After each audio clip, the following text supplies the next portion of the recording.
Territorio nacional a través de Claro TV, señal que se emerge a través de vía cable, canal 74, y por supuesto a usted que nos ve en el territorio de la zona oriental. Gracias por estar en nuestra sintonía. Precisamente para analizar temas de la realidad nacional, y en ese contexto se circunscribe el trabajo que ha venido desarrollando precisamente el Instituto Salvadoreño del Seguro Social, sobre todo porque hay una nueva gestión que se viene marcando desde hace algunos meses, y eso conlleva precisamente a hacer un análisis sobre esta gestión que ha venido marcando el doctor Leonel Flores en los últimos tiempos. Doctor, gracias por venir, muy amable, muy gentil de su parte. Muchas gracias, William, gracias por la invitación. Gracias al doctor por estar compartiendo con nosotros, y me gustaría traer al análisis, doctor, puntos como cuáles son aquellos aspectos macros que puedan estar marcando la diferencia en comparación a las gestiones anteriores, a la gestión que usted ha venido realizando en los últimos tiempos, si tomamos en consideración las circunstancias en las cuales usted encuentra el Seguro Social. Claro que sí. Bueno, en primer lugar, muchas gracias por la oportunidad. Es una oportunidad para mí muy importante porque estoy en mi pueblo natal. Decir de que decidirse por hacernos cargo de una institución tan compleja y tan importante para los salvadoreños como el Seguro Social no fue algo fácil. Sin embargo, conociendo la institución, porque trabajé en ella durante 7 años, me formé en la institución, entonces ya tenía más o menos una idea de que era una institución compleja. Creo que la diferencia de esta nueva administración la ha marcado en que, por varias razones. Primero, vemos un nombramiento que prácticamente no responde a un nombramiento político o un nombramiento que viene por alguna influencia, más que el deseo del señor presidente de poner la institución al servicio del derechohabiente. Significa mucho también que el gobierno de El Salvador por primera vez en la historia toma en cuenta a alguien inmigrante que ha estado fuera del país por 12 años y que, bueno, le da la oportunidad de venir a servir al país. Encontrar la institución y ponerla al servicio de la gente no es tan fácil. Encontramos una institución la cual al principio notamos que había bastante falta de control interno en todos los procesos que realizaba el instituto. Además, una institución bastante politizada, polarizada, un gremio médico dividido y una fuerza laboral que se iba incrementando en forma desmedida, sin estar pensando en los problemas que se tiene de cobertura. Mucho se ha hablado que la institución tiene 2 problemas fundamentales. Uno es la mora patronal y el otro es el problema de cobertura. Pero en realidad, al llegar al país, me doy cuenta, y formando el equipo, nos damos cuenta de que la gente precisamente no estaba recibiendo los servicios que se merece como derechohabiente. Y es donde comenzamos a ver de que había la necesidad de poner toda esa musculatura del Seguro Social, empujarla al servicio del derechohabiente, con 2 objetivos fundamentales. Uno es que el derechohabiente reciba lo que tiene que recibir y que el Seguro Social, la razón de ser es el derechohabiente, y 2, la transparencia. Entonces, en esos 2 aspectos nos hemos enfocado en la gestión y, como lo dije anteriormente, hemos optimizado recursos, estamos reajustando los presupuestos, estamos también reorientando lo que es los recursos institucionales que antes no se daba, y extendiendo los servicios de cobertura en salud a la población. En realidad debemos de conocer que el Seguro Social es una institución que genera salud y que la producción es en salud. Entonces nos estamos enfocando en eso y nos estamos enfocando en los derechohabientes. Sin lugar a dudas hay una situación bien fundamental en el desarrollo del trabajo que desarrolla el Seguro Social, y es la atención, algo primordial y fundamental, sobre todo porque, como alguien decía, prácticamente el empleado del Seguro Social debe de brindar un servicio eficiente al usuario, que prácticamente se circunscribe un aspecto como prepago, es decir, ya está pagado prácticamente el trabajador del Seguro Social, y por supuesto el usuario debería de tener o debe de tener precisamente un servicio eficiente.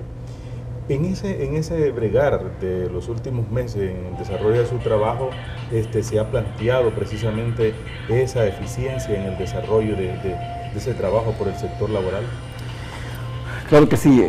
En realidad, desde el primer día de que tomamos posesión del cargo, nosotros nos pusimos a disposición una encuesta institucional en qué es lo que la gente esperaba del nuevo director, qué la gente pensaba de que debería mejorar el director, y la respuesta fue lo que nosotros estábamos esperando. La mayoría de la gente esperaba tener un trato humano, y la mayoría de la gente que participó en la encuesta exige de que se le trate como se le debe de tratar, porque tienen ya que haber pagado sus servicios al Seguro Social, y además también que el problema del desabastecimiento ya no se diera. Entonces nosotros nos dimos cuenta de eso y comenzamos el 1 de abril un programa que se llama Humanización en los Servicios de Salud. ¿En qué consiste? Consiste prácticamente en tener esa visión, una visión de dar un servicio de calidad y calidez, un servicio integral en todos los aspectos, tanto el aspecto de la salud como el aspecto de las prestaciones económicas. ¿Se encontró esa deficiencia en algún determinado momento anteriormente? Anteriormente creo que ha sido histórico lo que el Seguro Social ha tenido ese problema de la gente no confiar en el trato que se da. Yo siempre he dicho de que el trato, el buen trato no solo debe de ser en una institución, debe de ser en todos lados. En este momento el Seguro Social ha adquirido el reto de reconocer el problema primeramente y darle solución. Y hemos dado solución a eso en gran medida. No estamos diciendo de que el problema sea resuelto, pero sí podemos sentirnos satisfechos. Por ejemplo, el programa de humanización no solo contempla aquella fase de tratar bien al paciente. Usted sabe que si un paciente se trata bien, pero al final no recibe su receta, no recibe su medicamento, no recibe su examen, o sea, prácticamente el proceso del flujo de médico-paciente se ha dañado y ya no es una buena atención. Y lo contrario también, podemos tener todos los recursos, pero si desde el portero del instituto y el que lo despacha de la farmacia le hace mala cara, le da maltrato, entonces también ya no tenemos un proceso integral de la salud. Por eso nosotros nos hemos enfocado en 4 ejes. El primer eje es el trato humano al paciente, el segundo eje es garantizarle a los derechohabientes el acceso a las citas médicas, a los procedimientos médicos y a sus prestaciones económicas. El tercer eje que tenemos es garantizar a los pacientes el acceso a los medicamentos, que es muy importante para nosotros, y el cuarto eje es la transparencia. Esos 4 ejes, por lo menos en el inicio de nuestra gestión, son prioridad, y lo hemos demostrado en todos los aspectos. Hemos invertido nosotros en este momento 2.9 millones en mejorar los servicios de atención a los derechohabientes. ¿Cuál es la diferencia? La diferencia es que antes iba creciendo todos aquellos aspectos administrativos. Nosotros tenemos una fuerza laboral que casi llega a las 15.000 personas, pero tenemos una línea constante de cotizaciones que no ha aumentado en los últimos años. Al contrario, en el 2008-2009 se perdieron como 38.000 empleos, y entonces, pero se iba aumentando el número de plazas en el Seguro Social. Y toda esa brecha, obviamente, estaba dañando las finanzas del instituto. Entonces, ahora lo que hemos hecho es prácticamente poner a trabajar todo ese grupo de personas, el presupuesto del Seguro Social, en función del derechohabiente. El tema de las finanzas, el tema de transparencia, ha estado marcado en el Seguro Social con mucho énfasis, sobre todo por la dinámica de corrupción que de alguna manera se vino manejando en gestiones anteriores. Incluso no he sabido qué trámite tuvo lo que el jefe anterior o el director anterior del Seguro Social, el doctor Catán, manejaba en relación a medicamentos encontrados en bodegas, vencidos, procesos amañados en las licitaciones, y todo esto, es decir, tiene que ver mucho con el tema de transparencia en el Seguro Social. ¿Cómo se encuentra precisamente en referente a este tema el Seguro Social antes de llegar a su gestión? ¿O cómo lo encuentra usted, doctor, prácticamente, y en qué hemos mejorado en cuanto a ese tema? El doctor Catán inició algo muy bueno, que fue hacer un recuento histórico por primera vez de lo que eran los medicamentos vencidos. Y él, pues, precisamente se dio de que en el año 2005 se habían vencido más de 12 millones de dólares en medicamentos.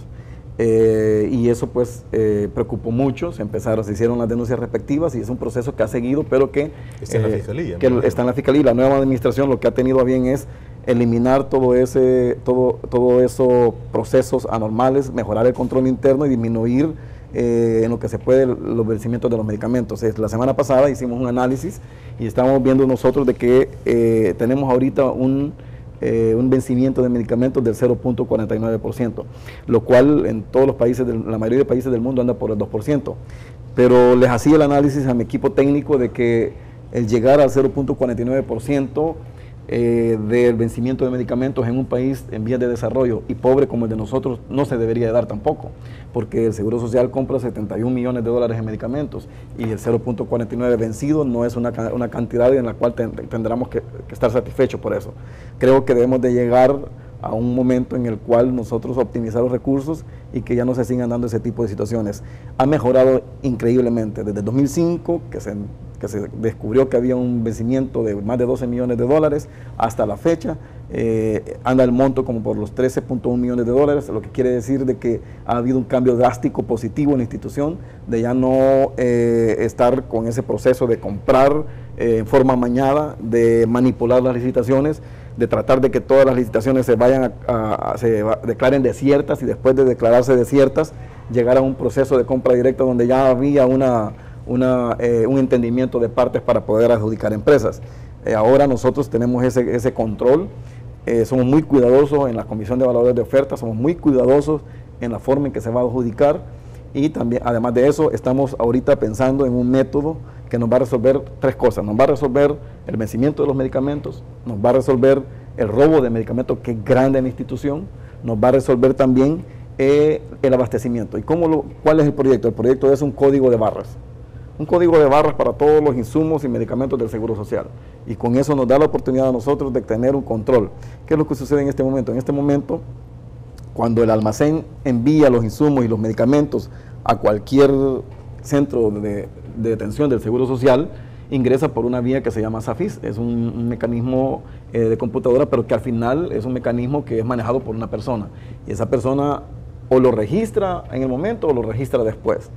Entonces, si lo registra en el momento, todo está bien, pero cuando pasa a los centros de atención, entonces nuevamente hay un proceso en el cual se hace hasta casi de forma manual. Entonces, todo eso nos pasa de que a veces los centros no saben ni siquiera el número de medicamentos o la calidad de medicamentos o la cantidad de medicamentos que tienen. A la hora de hacer la requisición anual al Seguro Social a nivel central, entonces piden comparado con lo que piden cada año. O sea, no había esa planificación necesaria para poder quedarse con medicamentos abastecidos o evitar los medicamentos vencidos. Ahora, de alguna manera, me imagino que no es fácil sanear el tema de transparencia de la noche a la mañana, sobre todo porque hay una estructura de funcionamiento con una dinámica tradicional, pero bajo la nueva visión de funcionamiento del Seguro Social desde su perspectiva, ¿cómo se puede lograr sanear toda esa estructura? Porque de hecho, tal como usted decía, hay robo, hay hurto de medicamentos en la institución, procesos viciados tradicionalmente, se ha removido personal o de qué manera se ha recompuesto esta situación que venga a garantizar que en su gestión no se va a continuar. No obstante, la buena voluntad que puede existir, no se va a continuar con esa dinámica. Sí, la verdad que yo he dicho siempre cuando se trata de la transparencia, que cuando lo ilícito se hace parte del presupuesto familiar es bien difícil quitarlo de ahí. En el Seguro Social ha habido esa fama, y no tanto la fama, sino que se ha dado grandes malos manejos de fondo, desde el que roba un papel higiénico hasta el que han vendido los votos en el consejo directivo para que pudieran adjudicarse empresas, y todo eso se ha dado. Lo que nosotros ahora, todo está basado en una sola palabra, en regulación, en regular todos los procesos internos del Seguro Social. Nosotros hemos, por ejemplo, ahora el Seguro Social tiene un departamento jurídico nuevo, tiene además un asesor financiero del director general que no lo había antes y que lleva control de todos los procesos de compras, de todos los procesos financieros de la institución. Además tenemos también ahora que ya se nos aprobó una nueva posición que es el supervisor de abastecimientos, y hemos hecho los cambios que se han tenido que hacer. Y nos falta que hacer algunos cambios también. Nosotros hemos denunciado a la Fiscalía muchos actos arbitrarios. Antes se hacía de otra manera. Su servidor lo quiere hacer diferente. Antes se hacía que se llegaba a la Fiscalía, se presentaba la denuncia y la Fiscalía se encargaba de hacer el proceso. Nosotros todavía tenemos 4 empleados en la unidad de pensiones que se les demostró que había fraude, que hicieron fraude, y todavía están ahí porque no se pueden tocar porque la Fiscalía no ha terminado el proceso. Ahora lo que hacemos es que se le demuestra al empleado de que ha tenido una corrupción, se despide y se le va a denunciar a la fiscalía.